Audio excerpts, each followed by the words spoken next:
What's up, DIY Queens? It's your design bestie, Cara Newhart, and this is Make Space.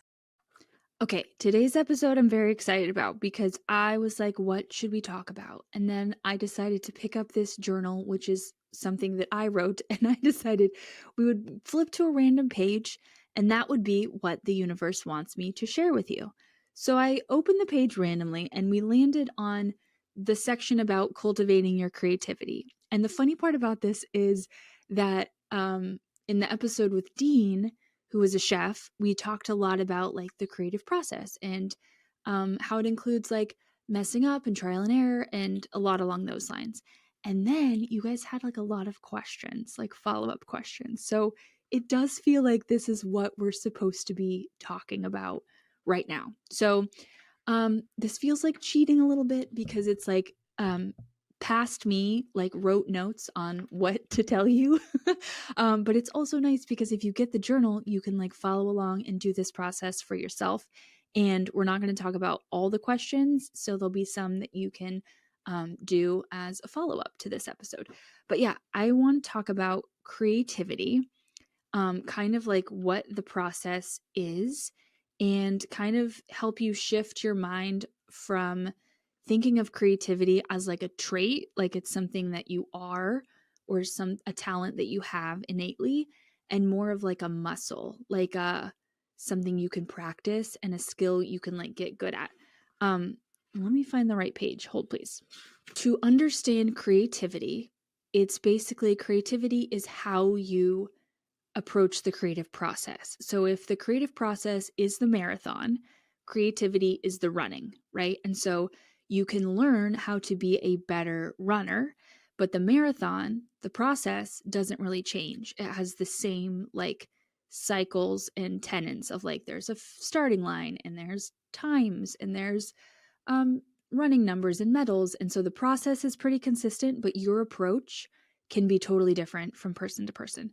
So let's first dive into the creative process. So creating something has many phases, and I want you to recognize that you may be stronger at some versus others, and understanding which those are can help you like creatively trust yourself and also know when you're going to need extra help and support when you dig deeper to translate your creative inspiration into like the actual space. So creativity essentially is taking an idea, being inspired, taking inspiration, turning it into a concept, like an actual plan with maybe some step-by-step things, being able to communicate that plan, like into what are we actually going to do, and then getting hands-on, like actually doing the steps of the plan that you thought up, pivoting and reworking.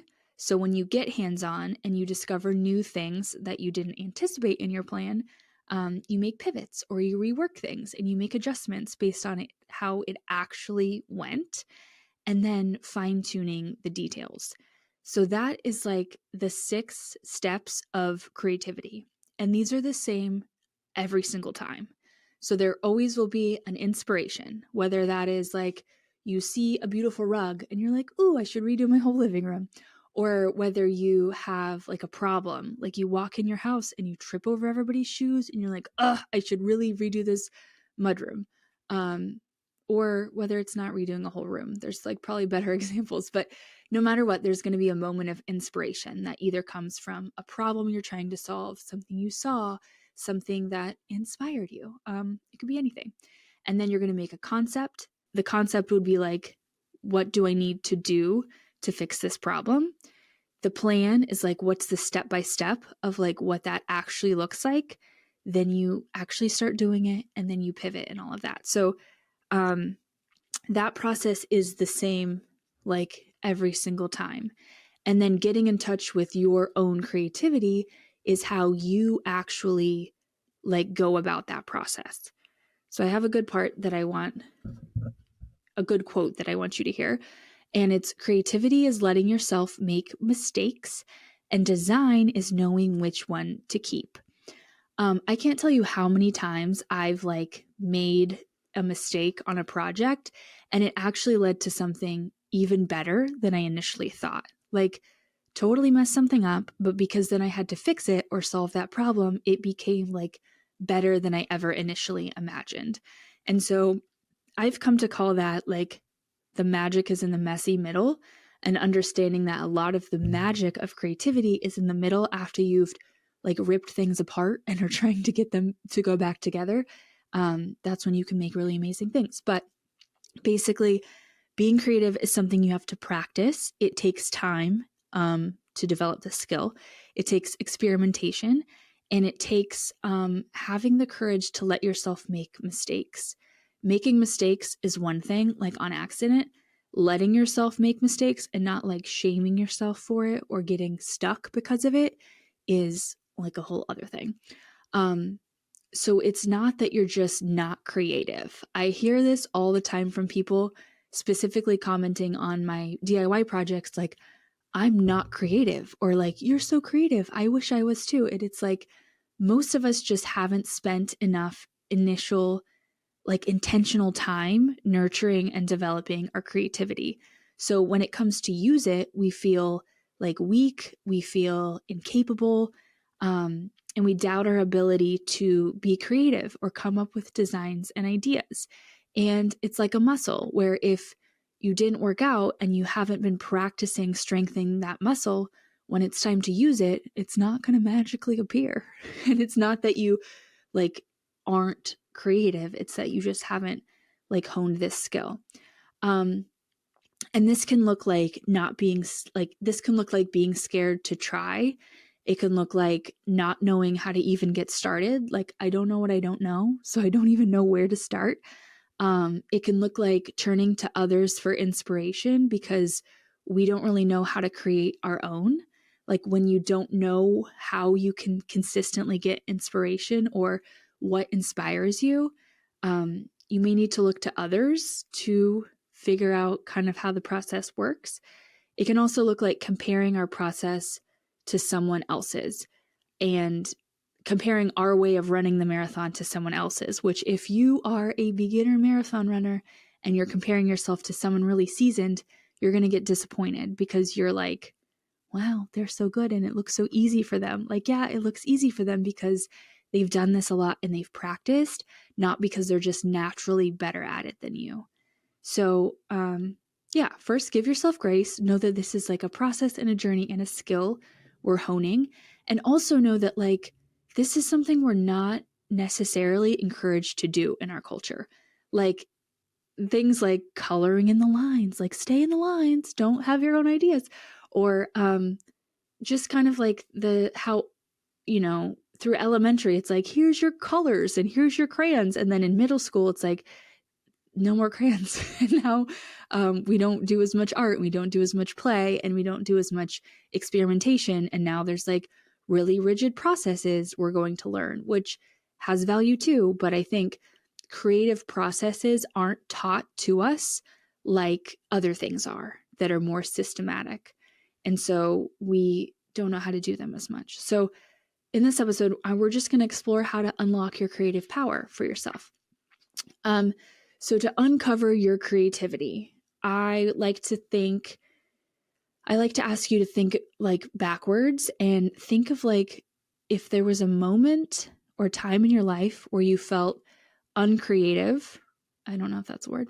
Or if you felt like closed off to your creativity. I know that like for my littlest sister, who is very creative, but at one point a teacher told her she wasn't. Like there was some specific project and her teacher said she wasn't creative. And so she like internalized that and was like, okay, I'm not a creative person, I'm a logical person. And then kind of like closed herself off to her creativity. So this could be a moment where someone judged something you made, where someone judged something you did, or like didn't recognize your creativity. Or it can be a moment where you did that to yourself and you decided like, I'm not good at this. It's not something I have. It's not something I'm going to like attempt anymore. And so going back to recognize when you basically when you cut yourself off from your own creative power is going to help you flip that switch back on. So if there was a time when you decided you weren't creative, when somebody said something hurtful that made you feel like this wasn't possible for you, identifying that is going to help you switch this switch back on, because I believe everyone's creative, and it's just getting to know your own unique process, which is going to look so different from anyone else's. Okay, so once we're uncovering kind of like where your creative power went, or when you decided it wasn't a thing, the next is to start to cultivate your creative confidence. And what this means is your confidence is based on a few things. Number one, what you know, like feeling like you're competent and you have knowledge about something. And number two, having kind of evidence that you can do something. So, like confidence with power tools, let's say. I know how to use them. I know conceptually best practices of how to use them. And evidence, like I have literally used them to build things that turned out really good. So I'm very confident using tools because I have experience to rely on that has shown me I'm capable of it, and I know enough. And so if you're feeling unconfident when it comes to creativity, it might be because you either don't know enough about the creative process, or you don't have any experiences in being creative, in doing this process that you can point to and be like, see, I'm good at this, or see, that's what creativity looks like for me. So the first part of unlocking this is kind of getting clear on your own creative approach and developing more confidence around your personal creative process. So the first part of this is inspiration. And so I think for some people, they have really consistent inspiration where they're just kind of like constantly inspired and they're very sure of themselves. Like when they get inspiration, it's like, yep, I know it and I feel it. And it's like an aha moment almost. Other people, inspiration isn't as like instant and clear. It can be something that builds. It can be something you have to like kind of think about and dwell on. For me, creative, like inspiration's pretty instant. Like if I see something, I'm like, yes, that, but I'm doing it this way. And then like we have this whole project plan. So the inspiration is very quick, but not everybody is like that. And so I think that can be a challenge for some people when you're looking at someone like me whose inspiration is very quick and you don't have that. You think like, oh, I'm not inspired. But the trick is to figure out what inspiration looks like to you. Like, when do you feel inspired? What are the types of things that inspire you? Is it people, like having a conversation? Is it visual, like seeing something? Is it problem solving? Like I get really inspired by if there's a problem, like I'm inspired to like fix it and like think of a creative solution to fix it.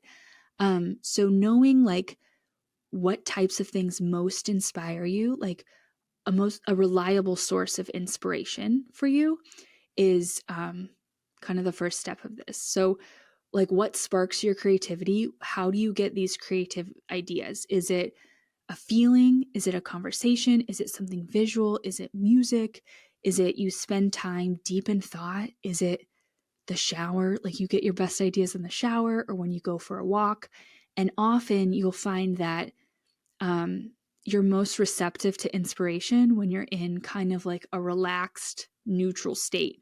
So things like taking a shower or going for a walk or listening to music, you're not necessarily like active and you're not necessarily like being a vegetable, like laying on the couch and scrolling your phone, although that can be something too. But kind of like this neutral space is often the best place to receive inspiration. And then after you get this inspiration, the next step is to turn it into a concept.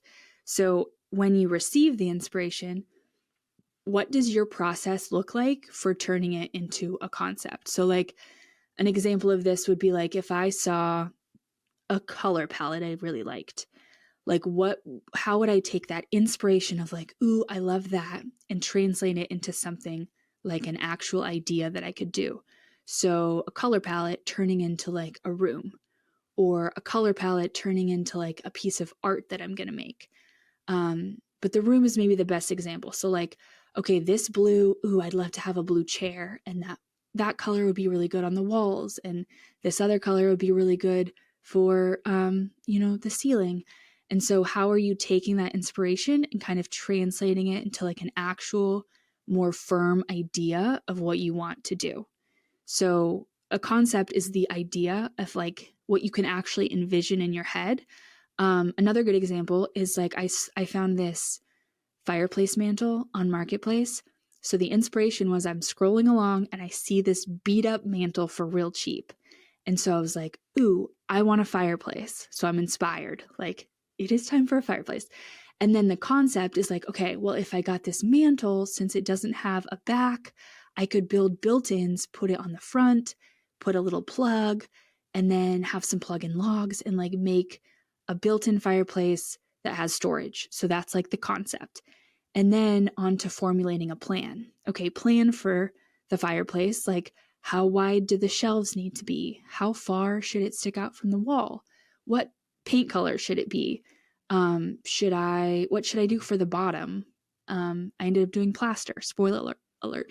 But the plan is like the step-by-step and the details to how you're going to execute the concept.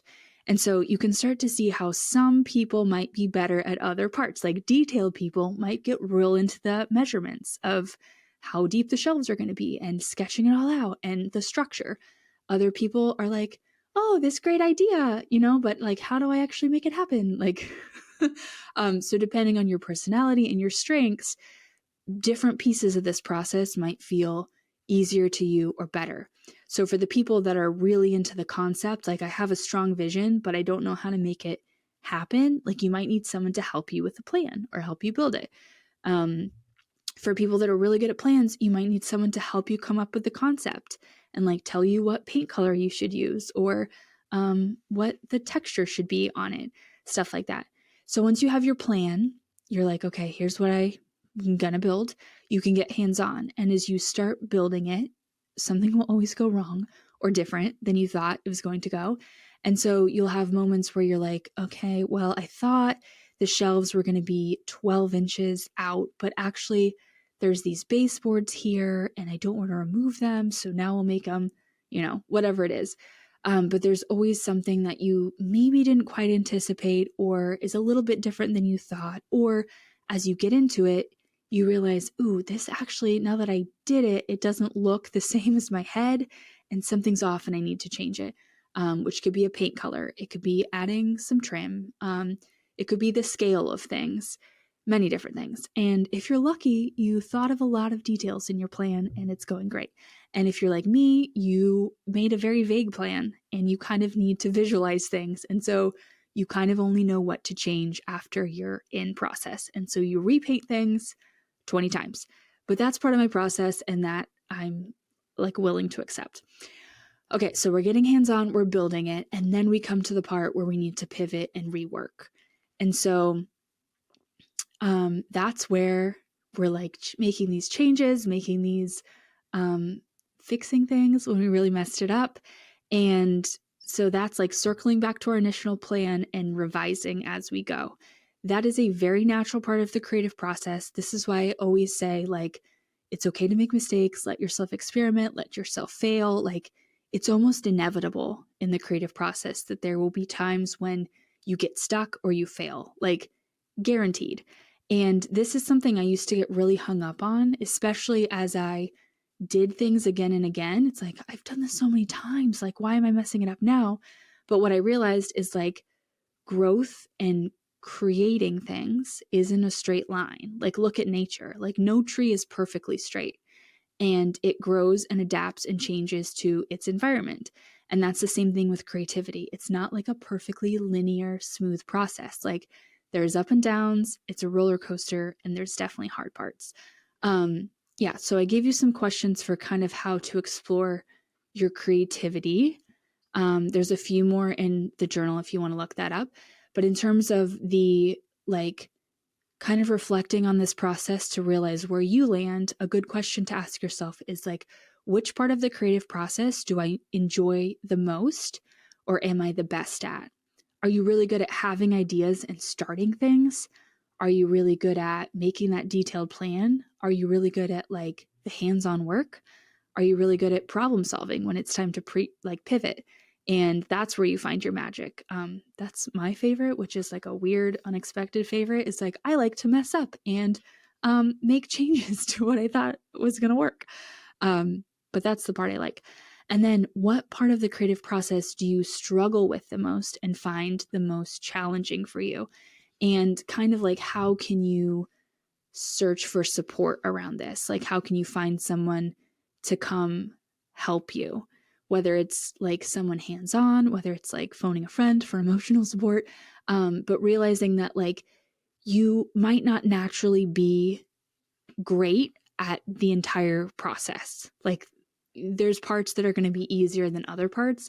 And yes, you can practice and get good at the whole thing, but also you can seek support and have people come in and help you when it's like not your strength.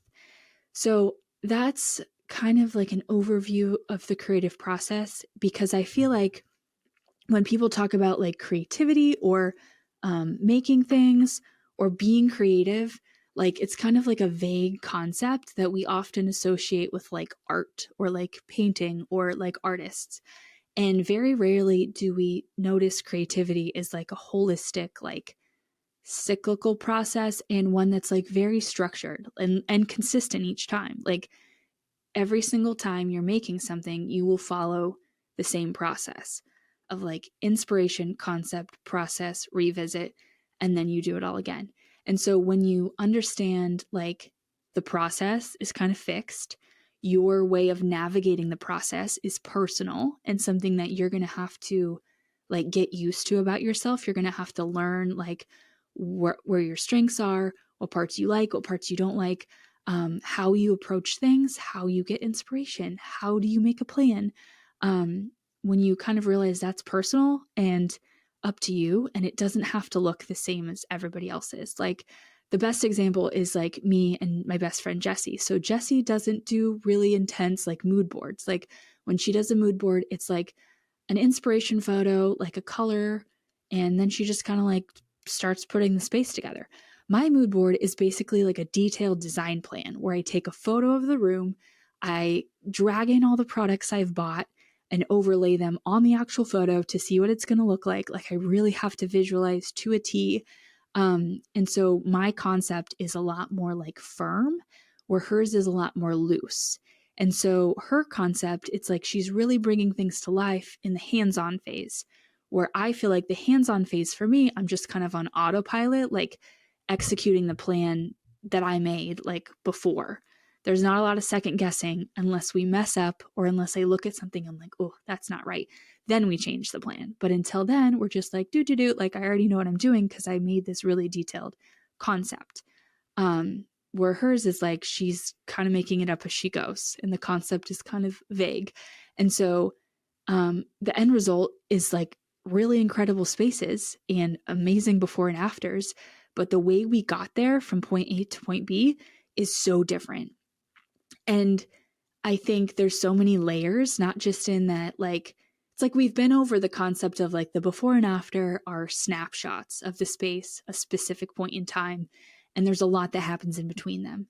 But not only is there like a lot you don't see, but there's like many different approaches that you could take to get from the same A to B, if that makes sense.